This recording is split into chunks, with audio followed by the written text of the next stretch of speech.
In this practical, we'll be writing a function to find the overlap between two strings. This function will be a building block in a lot of our later genome assembly functions.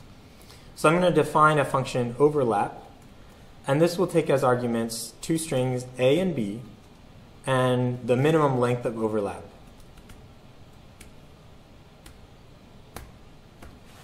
And it will find the overlap between A and B, as ensuring that B comes after A, so it won't put B before A for this overlap. So it's a suffix of A and a prefix of B involved in the overlap. Right. So we'll create an index start, and so for this function, we're going to be using the find algorithm in Python. And we're going to be saying a.find. So we're going to look in A for the prefix of length, min length of B. And this will find us the next occurrence of this in A. And we can also add the argument start, and this tells the function what index to start looking from in A.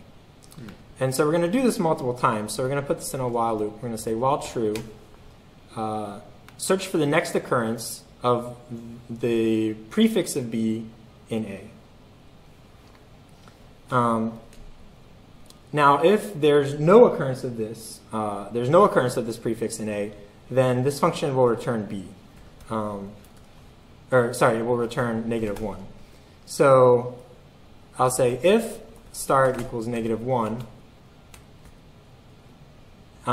then there is no overlap between them. You need a double equal sign there. Right. So in this case, we'll return 0. But if start is not -1, this means we found an occurrence of the prefix of B in A. So what we have to do now is just check that the rest of B matches the rest of A. So we'll say if B dot starts with the suffix of A from start onward, this just verifies that the prefix of B is equal to the suffix of A starting at position start. Then we'll return the length of A minus start, and this is the length of the overlap. If this is not true, then we're going to re-enter our loop and search for the next occurrence of that prefix in A. So you want to increment start so that we don't just find the same location over and over again. So when you call a.find with those two arguments, the second argument is telling it this is the leftmost offset that I care about finding a match at. Right. Okay. And this is our overlap function. So it will either return 0 if there's no overlap, or if the smallest overlap is less than or equal to 3, or is less than 3. If not, it will return the length of the longest overlap between A and B. So let's test this out with some strings.